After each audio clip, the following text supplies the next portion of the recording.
আজ অন্ধকার যতই হোক দূর হবে। আশাজি গানটা গেয়েছিলেন, আর ডি বর্মনের মিউজিক ছিল, ছবিটার পরিচালনা প্রযোজনা আমি করেছিলাম, পুরুষোত্তম ছবির নাম। ছবিটার গানটার লাইন ছিল আজ অন্ধকার যতই হোক দূর হবে। গানটা তোমরা ইউটিউবে পেয়ে যাবে। আমার কাছে অদ্ভুত জায়গা হচ্ছে, ছোটোবেলার থেকে আশা ভোঁসলের ফ্যান, আর ডি বর্মনেরও বিশাল ফ্যান। তারা আমার ছবির মিউজিক করছেন, গান গাইতে আসছেন। ওই মুহূর্তটা আমার কাছে, অবশ্যই ছোটোবেলায় এদেরকে আমি দেখেছি প্রচুর, সেটা আমার বাবার জন্যে। আশাজি আমাকে অসম্ভব স্নেহ করতেন। শিল্পী হিসেবে উনি কত বড় একটা বলতে হবে না, কারণ মানুষটা কাজ শুরু করেছেন অভিনয়ের থেকে একদম যারা আজকের প্রজন্ম তাদের, মানে আশা ভোঁসলে একজন ট্রেন্ড সেটার। কিন্তু আমার কাছে আশা ভোঁসলে বলতে পারে, আমার মনে হয়েছিল এটা আমার কাছে এটা মুহূর্ত, কারণ ছোটোবেলা তো ওদেরই ফ্যান। আর ডি বর্মন মিউজিক করছে, আশা ভোঁসলে গান গাইছে, আমি সেই ছবির পরিচালক। এটা আমার কাছে স্বপ্ন। তো আমার মনে হয় কোটি কোটি মানুষ, কোটি কোটি নয় তারও বেশি, মানে আমার বাবারও প্রচুর ছবি থেকে হিট গান আছে। আমারও বাংলা ছবিতে, মানে আমি লিভ দিইনি ঠিকই, আমার নায়িকারা দিয়েছেন, কিন্তু প্রচুর হিট গান আছে। আর আজও যদি দেখা যায় আশা দিদির সেই গানগুলো কিন্তু প্রচুর পপুলার এবং শোনেন, তার রিমিক্স হচ্ছে, তাকে ঘোরা। So they are always there. গলাটা থেকে যাবে, আশা ভোঁসলে থেকে যাবেন, এবং তার গলার যে প্যাটার্ন সেটা কারোর সাথে মিলতো না।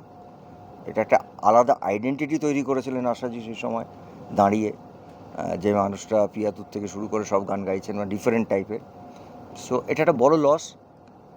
তবে ওই গান বলতে লতা আশা, আমরা দুটোকেই হারালাম। Thank you. আজ অন্ধকার যতই হোক দূর হবে। আশাজি গানটা গেয়েছিলেন, আর ডি বর্মনের মিউজিক ছিল, ছবিটার পরিচালনা প্রযোজনা আমি করেছিলাম, পুরুষোত্তম ছবির নাম। ছবিটার গানটার লাইন ছিল আজ অন্ধকার যতই হোক দূর হবে। গানটা তোমরা ইউটিউবে পেয়ে যাবে। আমার কাছে অদ্ভুত জায়গা হচ্ছে, ছোটোবেলার থেকে আশা ভোঁসলের ফ্যান, আর ডি বর্মনেরও বিশাল ফ্যান। তারা আমার ছবির মিউজিক করছেন, গান গাইতে আসছেন। ওই মুহূর্তটা আমার কাছে, অবশ্যই ছোটোবেলায় এদেরকে আমি দেখেছি প্রচুর, সেটা আমার বাবার জন্যে। আশাজি আমাকে অসম্ভব স্নেহ করতেন। শিল্পী হিসেবে উনি কত বড় একটা বলতে হবে না, কারণ মানুষটা কাজ শুরু করেছেন অভিনয়ের থেকে একদম যারা আজকের প্রজন্ম তাদের, মানে আশা ভোঁসলে একজন ট্রেন্ড সেটার।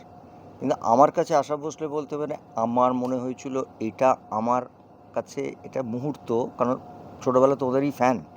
আর ডি বর্মন মিউজিক করছে, আশা ভোঁসলে গান গাইছে, আমি সেই ছবির পরিচালক। এটা আমার কাছে স্বপ্ন। তো আমার মনে হয় কোটি কোটি মানুষ, কোটি কোটি নয় তারও বেশি, মানে আমার বাবারও প্রচুর ছবি থেকে হিট গান আছে।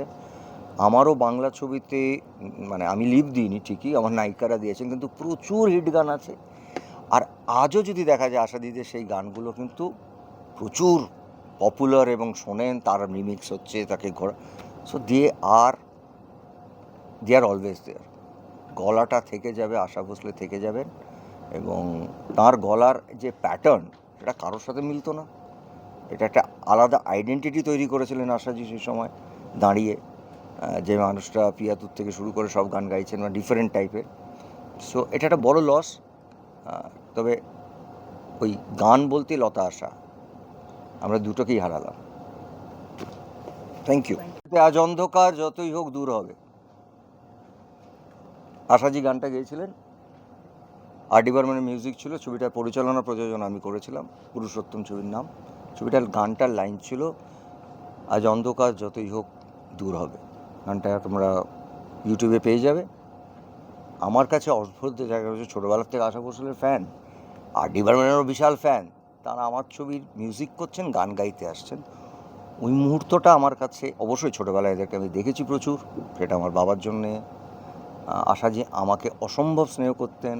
শিল্পী হিসেবে উনি কত বড় একটা বলতে হবে না, কারণ মানুষটা কাজ শুরু করেছেন অভিনয়ের থেকে একদম যারা আজকের প্রজন্ম তাদের, মানে আশা ভোঁসলে একজন ট্রেন্ড সেটার।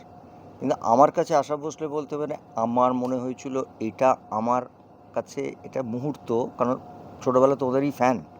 আর ডি বর্মন মিউজিক করছে, আশা ভোঁসলে গান গাইছে, আমি সেই ছবির পরিচালক। এটা আমার কাছে স্বপ্ন। তো আমার মনে হয় কোটি কোটি মানুষ, কোটি কোটি নয়, তারও বেশি, মানে আমার বাবারও প্রচুর ছবি থেকে হিট গান আছে, আমারও বাংলা ছবিতে মানে আমি লিভ দিইনি ঠিকই, আমার নায়িকারা দিয়েছেন, কিন্তু প্রচুর হিট গান আছে। আর আজও যদি দেখা যায় আশা দিদির সেই গানগুলো কিন্তু প্রচুর পপুলার এবং শোনেন, তার রিমিক্স হচ্ছে, তাকে ঘোরা, so they are always there. গলাটা থেকে যাবে, আশা ভোসলে থেকে যাবেন, এবং তার গলার যে প্যাটার্ন সেটা কারোর সাথে মিলতো না। এটা একটা আলাদা আইডেন্টিটি তৈরি করেছিলেন আশাজি সেই সময় দাঁড়িয়ে, যে মানুষটা পিয়াতুর থেকে শুরু করে সব গান গাইছেন বা ডিফারেন্ট টাইপের। সো এটা একটা বড় লস। তবে ওই গান বলতে লতা আশা, আমরা দুটোকেই হারালাম। Thank you.